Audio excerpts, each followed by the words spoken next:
My sister-in-law Rachel handed me an invoice at my nephew's baptism. Right there in the church reception hall, surrounded by guests in their Sunday best, she pressed the paper into my hands and said loud enough for the table to hear, "Maya's share for the venue rental. $800. We know you're good for it since you never have anything else to spend money on." Everyone at the table laughed. My brother James nodded approvingly. My mother smiled that tight smile that meant she agreed, but wouldn't say it out loud. I looked down at the invoice, itemized and highlighted, my name written at the top like a bill. I folded it carefully, put it in my purse, and said clearly, "This is the last thing I'll ever pay for." Then I stood up and walked out of the reception hall. The silence behind me was immediate and absolute. The morning had started differently. I'd arrived at St. Catherine's around 10 a.m., carrying a gift bag with a sterling silver picture frame I'd saved for 3 months to buy. I wore my nicest dress, navy blue with small buttons down the front, purchased from a consignment shop because it was all I could afford. I was excited, genuinely looking forward to celebrating baby Owen's baptism, hoping this would be a good day with my family. The church was already filling up when I got there. Rachel's friends from her law firm, James's colleagues from the investment bank where he worked, extended family I hadn't seen in months. Everyone dressed expensively, talking about vacation homes and private schools. My mother barely acknowledged me when I arrived, taking the gift bag and setting it with the others without looking inside. James was too busy greeting important guests to say hello. Nobody asked how I was. Nobody asked about my week. I was used to it, but it still hurt. What they didn't know was the history that brought me to that moment. 8 years ago, when I was 24, I'd been a year into my master's program in social work at the University of Michigan. I'd loved every minute of it. The classes, the field work, the feeling that I was building towards something meaningful. I wanted to work with at-risk youth, help kids who'd fallen through the cracks. Then my mother got sick. Breast cancer, stage 3, aggressive treatment, surgery, radiation, chemotherapy that left her unable to work or function. My father had died when I was 19, so there was no one else to help her. James was finishing his MBA at Northwestern. Final year, critical recruiting season. His whole future stretched before him, golden and certain. Mom called me from the hospital and asked if I could defer my program for a semester. Just 1 semester, she promised. Just until she was through the worst of treatment and could manage on her own. I said yes. Of course I said yes. 1 semester became 2. Then became indefinite because my student loans came due and I couldn't pay them while also covering her medical bills and living expenses. I worked 2 jobs, morning shift at a coffee shop, evening shift as a home health aide. I slept in my childhood bedroom in Mom's house. I watched James graduate with honors while I measured out medications and helped Mom to the bathroom in the middle of the night. My mother promised she'd help me return to school once things stabilized. She promised she hadn't forgotten about me. But James got his investment banking job, moved into a condo in downtown Chicago, started dating Rachel who came from money and connections. The family's attention shifted entirely to his success. My sacrifice was gradually forgotten, then reframed as my failure. For the past 3 years, I'd been working as a case manager at a nonprofit youth center, making $38,000 a year. I worked with kids in foster care, kids experiencing homelessness, kids who reminded me why I'd wanted to be a social worker in the first place. The work mattered to me, but my family dismissed it. My mother called it volunteering. James said I was wasting my potential on a job that would never pay off. Rachel openly wondered why I bothered with work that made no money when I could just find a husband instead.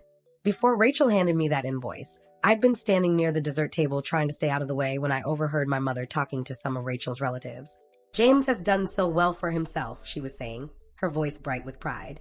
"We're blessed that at least one of our children turned out successful." One of the women glanced at me, clearly uncomfortable. My mother either didn't notice or didn't care. "Maya just never had the drive," she continued. "She started that graduate program but couldn't finish. Some people just aren't meant for higher education." The words landed like punches. I gripped my punch glass tighter, knuckles white, but stayed quiet. Then came the moment with the invoice.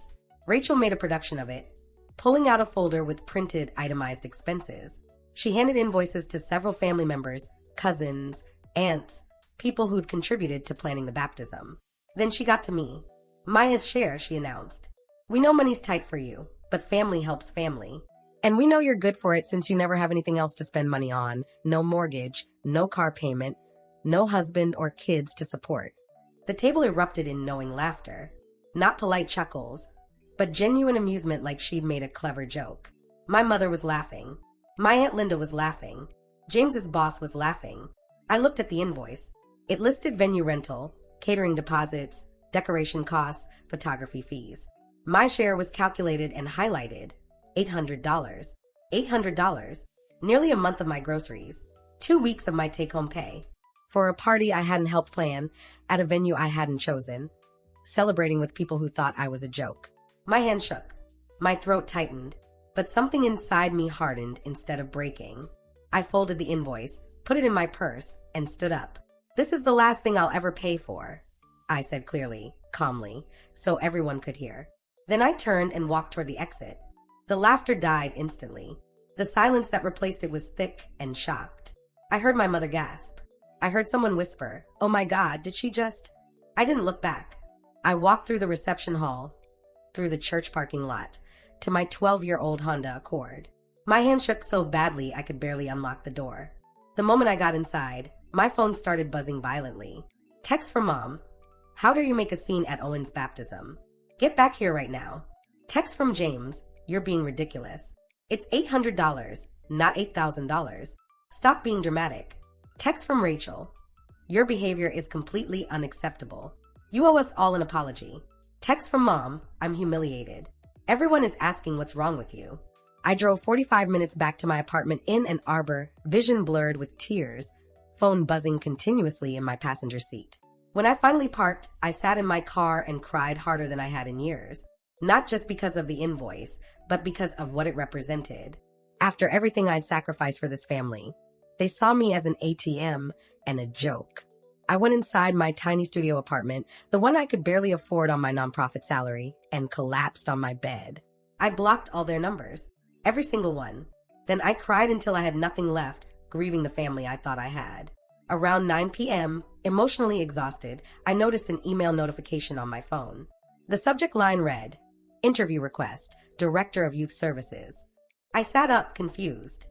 The email was from someone named Dr. Patricia Moreno at the Greater Detroit Youth Foundation, a major nonprofit I'd applied to work for 6 months ago and completely forgotten about. "Dear Maya, I apologize for the delayed response to your application. We've been restructuring our leadership team and only recently reviewed applications for our Director of Youth Services position. Your experience and approach to trauma-informed care impressed our entire hiring committee. We'd like to invite you to interview for this role. The position includes a salary of $72,000, full benefits, and professional development funding. I understand this is sudden, but we're hoping to fill this role quickly. Would you be available to interview this Thursday? Best regards, Dr. Patricia Moreno." I read it 3 times to make sure it was real. $72,000, nearly double my current salary, a director-level position, at an organization I'd admired for years. I checked my spam folder and found 2 previous emails from Dr. Moreno that I'd somehow missed. They'd been trying to reach me for a week. I looked around my cramped apartment, the tiny kitchen, the Murphy bed, the life I'd scraped together despite everything, and I realized something profound. I had nothing keeping me here. No family who valued me. No deep roots in Ann Arbor. Nothing but fear of change. And I was done being afraid. I replied immediately, "Dear Dr. Moreno, thank you for reaching out. I'm very interested in this opportunity and would be honored to interview. Thursday works perfectly. Best, Maya Chen." I hit send before I could second-guess myself. The interview was on Thursday afternoon at the Foundation's headquarters in downtown Detroit. I borrowed a professional blazer from my coworker Jenna, prepared obsessively, and drove there with my heart pounding. The building was beautiful, a renovated historic warehouse with exposed brick and huge windows. The lobby had photos of young people they'd served, success stories, hope made visible. Dr. Moreno met me in a conference room. She was maybe 55, with kind eyes and gray-streaked black hair pulled back in a bun. 2 other staff members joined us, Marcus, the program coordinator, and Denise, the development director. They asked thoughtful questions about my approach to youth work, my philosophy on trauma-informed care, my experience managing programs. I answered honestly, passionately, talking about the kids I'd worked with and what they taught me about resilience. "Why do you want this position?" Dr. Moreno asked. "Because I believe every young person deserves someone who sees their potential," I said. "Someone who won't give up on them when things get hard. I want to build programs that actually change lives, not just check boxes." and I want to lead a team that shares that vision." They exchanged glances. Dr. Moreno smiled. At the end of the interview, she walked me to the elevator. "You'll hear from us by Monday," she said. "But I'll tell you now, you're exactly what we're looking for." That weekend passed in anxious waiting. I didn't hear from my family, which was fine. I was done waiting for their apology anyway. Monday morning, my phone rang. "Maya, this is Patricia Moreno. We'd like to offer you the position." I couldn't breathe. She continued, "Your start date would be 3 weeks from now. That should give you time to give notice and relocate, if needed. We'd like to help with moving expenses. Does this work for you?" "Yes," I managed. "Absolutely yes. Welcome to the team, Maya. We're lucky to have you." The next 3 weeks were a blur. I gave notice at my current job. My supervisor hugged me and said she was proud but not surprised. I found a 1-bedroom apartment in Detroit, small but bright, with hardwood floors and a window overlooking a community garden. I packed everything I owned, which wasn't much. Clothes, books, my few possessions. My whole life fit into my car. Not once did my family reach out. They were clearly waiting for me to apologize, to come crawling back. I didn't. Moving day arrived on a cold November Saturday. I loaded my car, took one last look at the Ann Arbor apartment where I'd lived in poverty while rebuilding myself, and drove away. I felt free. Detroit was overwhelming in the best way. The Foundation's office buzzed with energy and purpose. My team consisted of 6 program coordinators, all passionate and overworked. Dr. Moreno gave me autonomy to reimagine our services, trust I'd never experienced before. My first major project was redesigning our mentorship program. I worked constantly, early mornings, late nights, but I loved it. I was building something that mattered. 3 months in, I was in my office reviewing grant proposals when my phone rang. Unknown number. I answered. "This is Maya." "Maya, it's Mom." My heart clenched. "Mom." "Oh, thank God you answered. I've been trying to reach you for months. You blocked our numbers." I needed space. "Well, I'm calling because Rachel is pregnant again. They're having a gender reveal party next month, and we need everyone to contribute to the costs. We're asking family members for $500 each." I couldn't believe it. "No, how are you?" "No, we miss you. Just a request for money." "I'm not sending money," I said. "Excuse me." I said no. "I'm not contributing to a party for a family that treated me the way you did." "Maya, don't be ridiculous.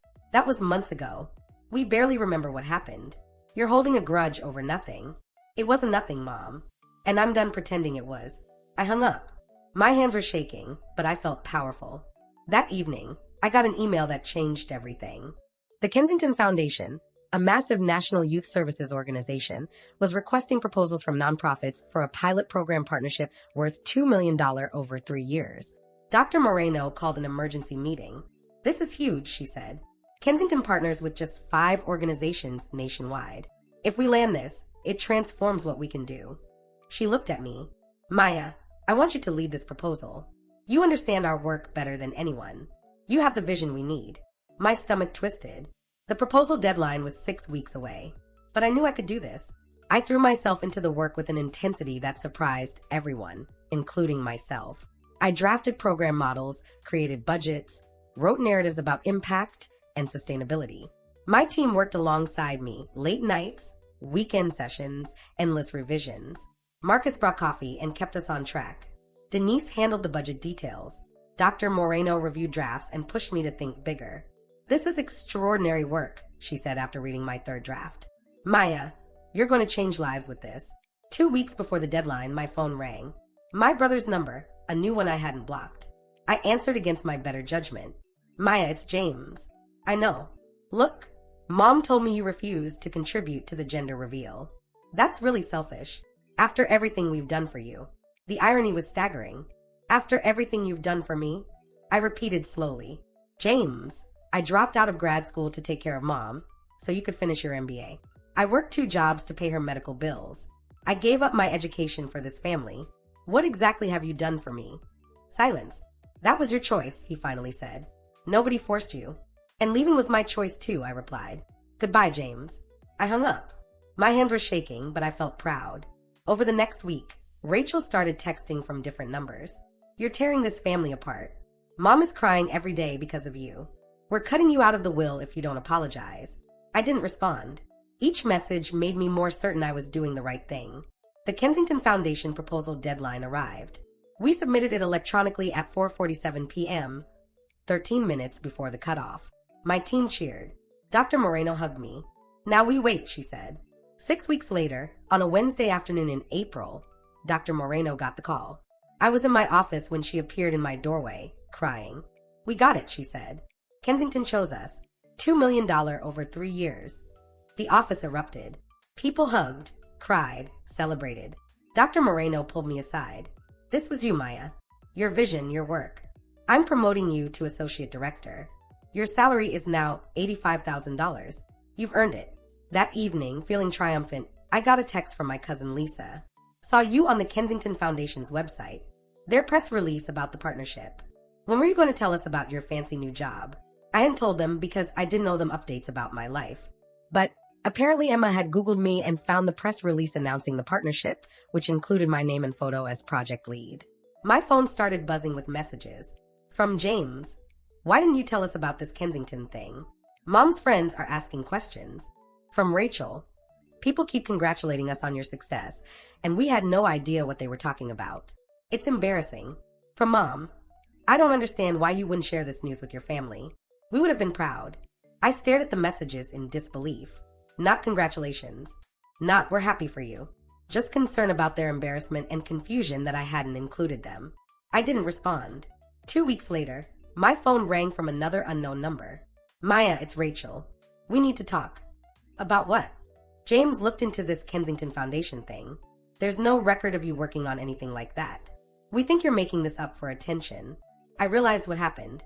James had probably searched wrong, or done a lazy internet search and found nothing. I could correct her. I could send proof. But suddenly I saw a different opportunity. Let them think I was lying. Let them believe their own narrative. Think whatever you want, Rachel, I said calmly. I really don't care. I hung up. Over the next 2 months, I watched from a distance as my family spread rumors. Lisa posted vague social media updates about family members who fabricate accomplishments and people who need professional help. My mother apparently told people at church that I was going through something difficult, and they were very worried about me. I didn't correct any of it. I just kept working, kept building, kept succeeding. The Kensington Partnership launched publicly in June. There was a press conference at our building with local media coverage.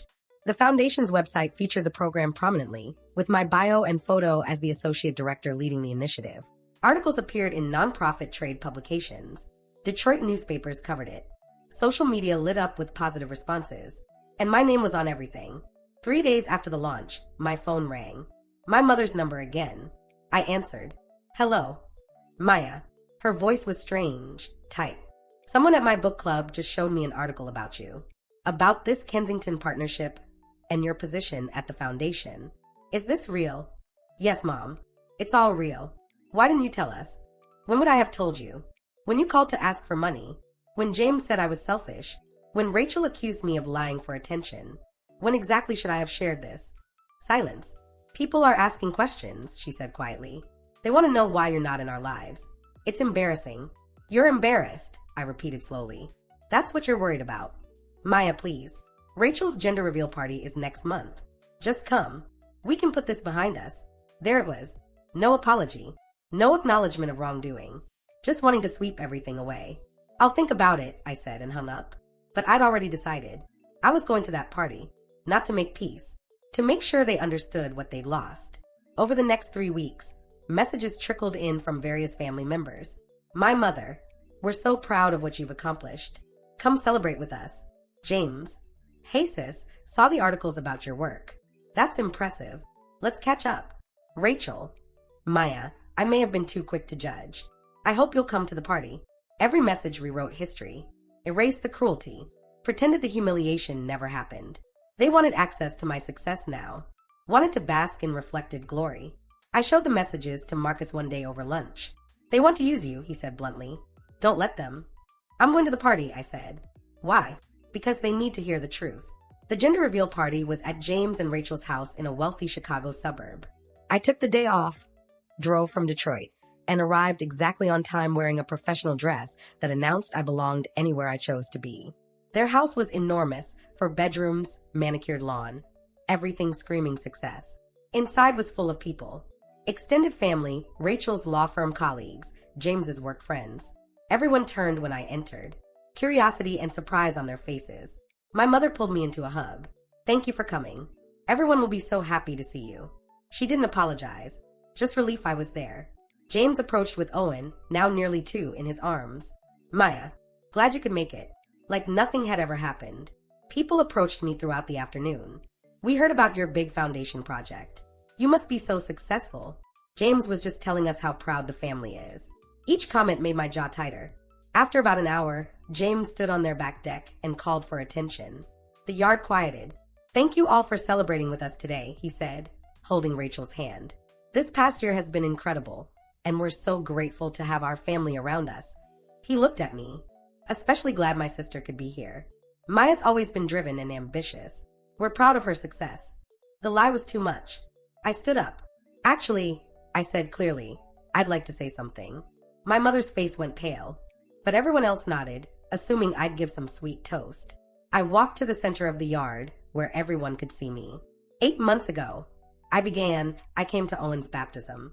And at the reception, Rachel handed me an invoice for $800, my share of the party costs. She announced this in front of everyone, and said I was good for it since I never have anything else to spend money on. The yard went silent. People looked uncomfortable. Everyone laughed, I continued. My mother laughed. James thought it was reasonable. Nobody defended me. Rachel's face was turning red. I walked out that day. I said it was the last thing I'd ever pay for, and I meant it. For 8 months, none of you called to apologize. None of you asked if I was okay. I looked at my mother. What you don't know is that 8 years ago, I dropped out of my master's program to take care of you during your cancer treatment. I worked 2 jobs to pay your medical bills while James finished his MBA. I sacrificed my education so he could have his career. My mother's hand went to her mouth. And then I was mocked for not having a graduate degree, for working at a nonprofit instead of making real money, for being the unsuccessful child. I pulled out my phone. I rebuilt my life without you. I got promoted. I led a $2 million partnership proposal that's changing lives for vulnerable youth. I'm an associate director making $85,000 a year. I did all of that while you told people I was mentally unwell and making things up for attention. I held up my phone, showing the foundation's press release with my photo. I came here today to give you one chance to apologize, to acknowledge what you did, to show me you understood. My voice stayed steady, but all you've done is pretend. You're not proud of me. You're embarrassed you were wrong. You don't want a relationship. You want the appearance of one. The silence was absolute.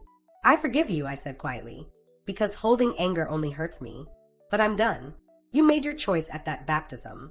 I'm making mine now. I turned and walked toward the gate. Behind me, chaos erupted. My mother caught up to me at my car, crying, Maya, please don't go. We can fix this. I faced her. Mom, I love you. But I deserve better than this. We're sorry, she said. Please. I shook my head gently. I already left 8 months ago. You just didn't notice. I drove back to Detroit feeling lighter than I had in years. My phone buzzed constantly with messages I didn't read until I was home. From Mom, please call me. We need to talk.